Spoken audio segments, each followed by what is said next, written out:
Bonjour à tous, je m'appelle Jean-Marie Schneider, je suis auteur, conférencier international et animateur de séminaires depuis 1984. Alors dans le cadre du guide pratique de l'école de formation professionnelle en lithothérapie existentielle, nous allons voir aujourd'hui quelque chose d'exceptionnel. Si vous aviez un outil vous permettant immédiatement de faire le lien entre les chakras et leur famille, les chakras et leurs symboles, les chakras et les points d'application énergétique physique de l'humain et de l'animal, les chakras et leur famille aurique, les chakras et leur plan énergétique, les chakras et la numérologie minéralogique, eh bien, vous pourriez, ou il vous serait facile de retrouver votre harmonie, de résoudre vos difficultés énergétiques, d'avancer dans votre vie, de rester maître de votre avancée, de développer votre intuition et votre ressenti, d'aider les autres à résoudre leurs problématiques émotionnelles, physiques et psychiques, d'agir à distance, de communiquer énergétiquement avec les animaux, eh bien je suis sûr que cet outil vous faciliterait votre avancée.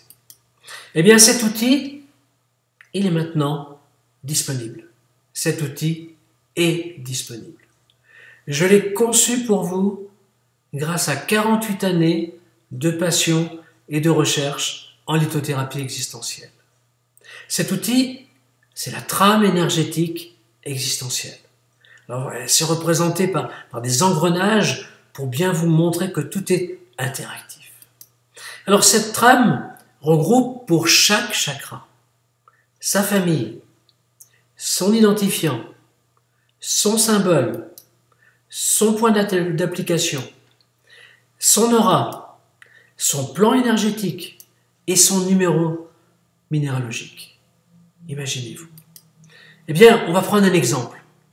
La trame énergétique existentielle du chakra spirituel du choix. Eh bien, chaque fois que vous allez voir ce numéro 4, entouré de rouge, eh bien vous saurez qu'il s'agit de la famille des chakras spirituels. Et vous saurez, entre parenthèses, que le chakra spirituel du choix fait partie de cette famille de chakras spirituels.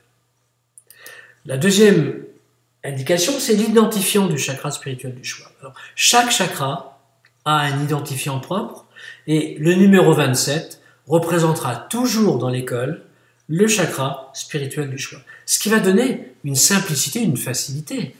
Parce que, eh bien, on pourra faire des interactions rapides sur des schémas, sur des points d'application, sur des parties auriques, etc. L'indication suivante, c'est la présentation. C'est le symbole de la représentation symbolique du chakra. Là encore, on va tout de suite voir à quoi ça ressemble. Et quand on reverra ce symbole quelque part dans une fiche technique, eh bien on saura tout de suite qu'il s'agit du chakra spirituel du choix, ou dans un mandala par exemple. Le point d'application, qui nous donne deux indications. La première, eh bien c'est le chakra en lien, en l'occurrence ici le 27, le chakra spirituel du choix, et puis le numéro du point. Donc vous allez avoir des tracés sur le corps, vous allez avoir 27/1, eh bien vous saurez que c'est le chakra spirituel du choix et c'est le premier point du chakra spirituel du choix qui vous permettra, dans un lexique, de retrouver à quoi il sert, comme il est, etc. La partie suivante, ce cinquième engrenage, indique dans quelle aura le centre énergétique, le chakra spirituel du choix, est actif. En l'occurrence ici, dans l'aura extérieure. Alors rappelez-vous, le chakra spirituel du choix numéro 27, de la famille des chakras spirituels numéro 4, est actif dans l'aura extérieure numéro 2. Vous voyez que c'est très simple quand on a une méthodologie et une logique pour le savoir. L'avant-dernière annotation, c'est tout simplement dans quel plan énergétique ce chakra spirituel du choix est actif. En l'occurrence ici, la partie D qui représente la zone de protection, mais si ça avait été la partie G, ça aurait été le plan énergétique fœtal divin. Vous voyez que c'est relativement simple. Et enfin, le numéro numérologique du chakra qui va nous permettre grâce à des tableaux, de pouvoir choisir des pierres en lien avec la numérologie minéralogique de ce chakra spirituel du choix. Donc, déjà de faire une sélection de pierres en lien avec ce chakra pour compenser les énergies dépensées. Si vous voulez en savoir plus sur cette trame énergétique, sur ce guide pratique de l'école de formation professionnelle en lithothérapie existentielle, eh bien vous pouvez me rejoindre sur jean-marieschneider.fr pour voir un petit peu et aller donc sur la partie école pour avoir plus d'indications. Je vous remercie de votre patience et je vous dis à très bientôt dans une autre rubrique de ce guide pratique de l'école de formation professionnelle en lithothérapie existentielle. À bientôt, au revoir.